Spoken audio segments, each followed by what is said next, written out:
In the top stories, St. Kitts Nevis Labour Party launches digital manifesto app. ECCB outlines the effect of international events on the bank's income, and the police officer outlines election day offences. The details on these stories and more after the break.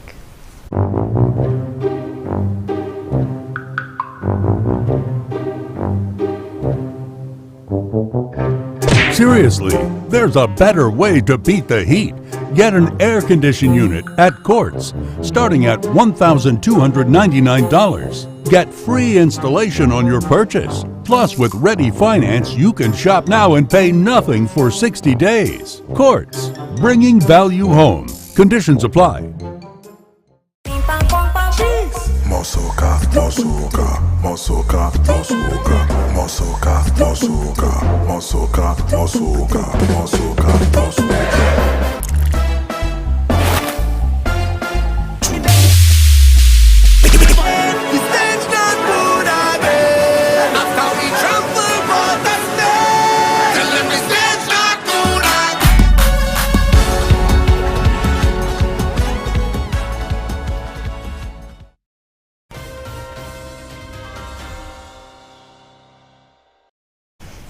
Hello and welcome to the ZIZ Channel 5 newscast. I'm Carla Barrage. Ahead of the release of their party manifesto, the St. Kitts Nevis Labour Party announced a manifesto app where persons can read about the party's policies and aims. During the SKNLP's campaign launch on Wednesday night on 4th Street, SKNLP Deputy Political Leader Conris Maynard said the app will be launched on Saturday and is indicative of the party's commitment to use technology to reach the people. The St. Kitts Nevis Labour Party is an innovative party, and we are always going to be at the forefront of technology. And with our commitment to transform our government to an e-government and to transform our country to a digital country, we thought it best, as we did in 2020, to step it up a notch and give you an app for your manifesto.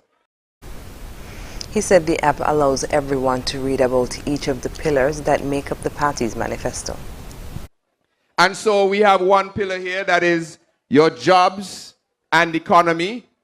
So you just tap on that and it will open up to your jobs and economy. It will show you all that we're talking about with jobs and economy. You can choose any of the pillars. The other pillars include housing, education and scholarships, government, sport, entertainment, environment and food security. Mr. Maynard said the app also provides information on each of the SKNLP candidates. International events can positively and negatively affect the finances of the Eastern Caribbean Central Bank. During this week's edition of ECCB Connects, Eastern Caribbean Central Bank Deputy Director of Banking and Monetary Operations Department, Niall Pistana, explained how the COVID-19 pandemic significantly affected the loss experienced by the ECCB in the last financial year. The circumstances this time, in terms of the loss that the bank has realized, somewhat different to what it was back in 2014, coming out of the financial crisis that started in 2008. Circumstances this time around are related to, of course, the COVID-19 pandemic. However, there's a common catalyst for the loss, right? And that catalyst is interest rates globally fell dramatically in the wake of both of those events. So in 2008, the Federal Reserve in New York, which is the central bank for the United States, they, in an attempt to support their economy from the ill effects in the economy from the financial crisis, they would have lowered interest rates to near zero. So that happened in 2008, and that happened in March of 2020 with the declaration of the global pandemic, as health services around the world, United States included, ourselves included, had to restrain movement of persons to constrain the spread of the pandemic. Yes. So that brought economic activity to a crawl. He said for conservative fixed income investors like the ECCB, this means that their interest income drops dramatically, thereby causing profits to decline. In explaining how the ECCB earns income, Pistana said that, quote, the lion's share of the bank's income is derived from investments it makes on the foreign reserves assets. The Royal St. Christopher and Nevis Police Force continued their sensitizing campaign on Thursday of the rules, guidelines and laws that govern elections as the Federation moves closer to the 2022 general elections. During ZIZ Radio's program Policing with You, Sergeant Marvin Thompson examined some of the election day offenses found in the National Assembly Elections Act. While referencing the act, he said it is not an offense for persons to attempt to influence voters while the polls are open. The National Assembly's Election Act, Chapter 2.01, Section 93, specifically speaks to influencing of any voter for any candidate. It reads, during the hours that the poll is open upon polling day, no person shall, upon any public road or in any public place within 100 yards or just about 300 feet of any building in which a polling station is situated, seek to influence any voter to vote for any candidate or to ascertain for what candidate any voter intends to vote or has voted. He noted that the penalty for this offense is a fine of EC $500, 6 months imprisonment, or both. Sergeant Thompson also said there should be no selling of alcohol on polling day and these establishments should be closed. He said employers should give employees a reasonable time to exercise their franchise and there should be no penalty to the employee for going to vote. Every employer is supposed to allow the employees reasonable time to go and vote and come back. And there should be no deduction of any salary or any penalties for that period of time that the person is allowed to go and vote.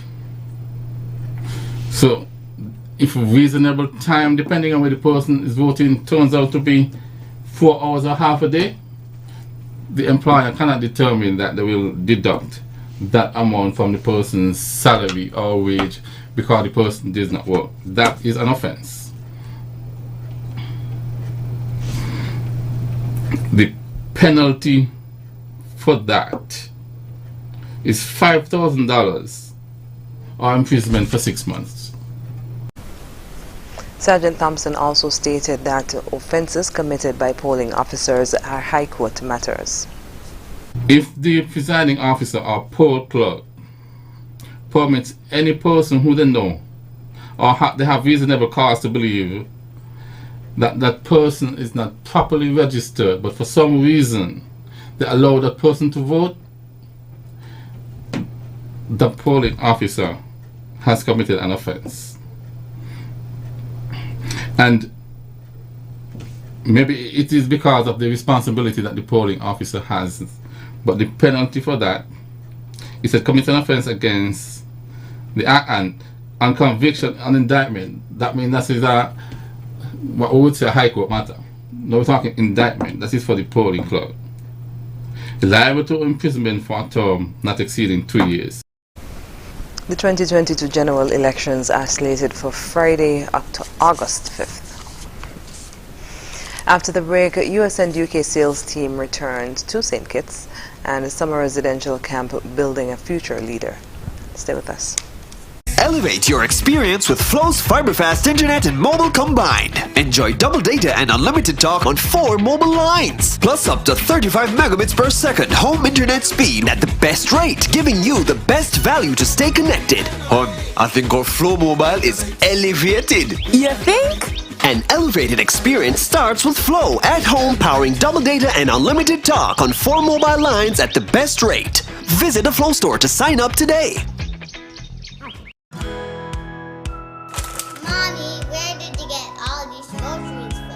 When my mom was a child, my grandma was only able to provide just what they needed. When my mom got older, she was then able to provide what they needed and some.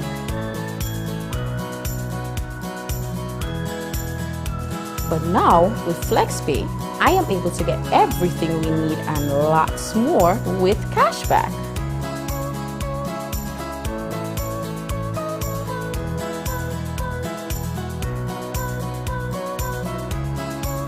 Wow, Mom, I hope this never ends.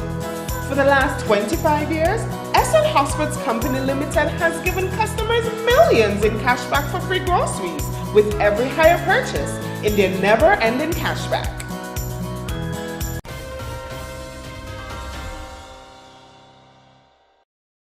Welcome back. The St. Kitts Tourism Authority sales team from the United States and the United Kingdom returned to the destination for the first time since the onset of the COVID-19 pandemic for a familiarization trip which included visits to attraction sites and hotel properties. With travel on rebound, the aim of the familiarization trip was to update the sales team with the tourism product and to foster and strengthen relationships with local tourism stakeholders. In addition, the visit provided opportunities for the team to explore new products and services, which is vital in creating a real-time experience, preparing them to promote and sell the destination more efficiently during this post-COVID era. Chief Executive Officer at the St. Kitts Tourism Authority, Ellison Thompson, said, quote, "The St. Kitts Tourism Authority, SKTA, is thrilled to facilitate face-to-face meetings between the sales team and the stakeholders to align strategies, strengthen the destination's appeal, and increase tourism arrivals," end quote. He said the SKTA is on the cusp of a new destination brand launch, and it is important that everyone on the team, travel partners and stakeholders, are on board with the new brand and media strategies. Members of the sales team are encouraging local stakeholders to partner with the St. Kitts Tourism Authority while attending upcoming trade shows. It is important that consumers and travel agents see adequate representation, which will speak not only to the destination, but will highlight properties and tour operators respectively. The summer residential camp kicked off at the Beach Island Primary School on Monday, July 18, 2022. After a 2-year hiatus as a result of the COVID-19 pandemic, the 7-day camp experience is designed to help develop young people between the ages of 8 and 16 years old into productive leaders who positively contribute to national development. The 37th camp is being held under the theme, "Your Image is Your Brand," so let's create good impressions. Summer Camp 37, full of hope and positive expressions. Valencia Sider, Permanent Secretary of Youth and Sports, gave the summer residential camp an excellent review, recalling positive interactions with staff and volunteers while she was an educator several years ago. But the outcome of these experiences will not end here when you leave next week. By being enrolled and attending the camp, you gain resiliency by learning to endure setbacks and trying new things. You develop lifelong skills from the activities that are designed to enhance your abilities in sports, your artistic talents, and your sense of adventure. She added that being disconnected from devices such as televisions, tablets, and smartphones will serve the children well. But you're going to get the chance to engage with real people, experience real emotions and experiences, and engage in real-life activities. In essence, you'll be immersed in the real world. The summer residential camp runs from July 18th to 25th. This year's camp honors the memory of the late Austin Duncan, otherwise known as Saltfish, or Austin Warner of Sandy Point. Mr. Duncan was a reliable partner of the Department of Youth Empowerment. Rotarians from the Rotary Club of Liamiga were joined by the members of the St. Kitts and Nevis Chess Federation for chess on Wednesday, 20th July, in commemoration of International Chess Day. Dr. Isben C. Williams, president of the St. Kitts and Nevis Chess Federation, along with Penelope Stanley, director of the Secretariat and team manager, presented the origins of the game and how to play it can improve mental health and productivity. International Chess Day 2022 is being observed under the theme Women in Chess. Dr. Williams said the purpose of the theme is to encourage girls and women to learn how to play chess and make it as common as possible among women as it is among men. He also noted that the National Chess Federation tries to have at least 50 women trained in chess in St. Kitts and Nevis over the next year, and have at least 50% of primary school children learn and play chess in a few years. The interactive session also gave Rotarians the chance to learn some of the basics, the terms used, along with a few tips and tricks on how to psych opponents before saying the famous word checkmate to claim glory. Established in 2019, the St. Kitts and Nevis Chess Federation has been gradually growing its membership. The national team, led by Vice President and Delegation Head Dr. Dennis Merchant, will be participating in the 44th Chess Olympiad in Chennai, India, from July 28th to August 10th, 2022. Coming up in regional news, Brazil president accused of trying to buy votes with a $7 billion welfare bill.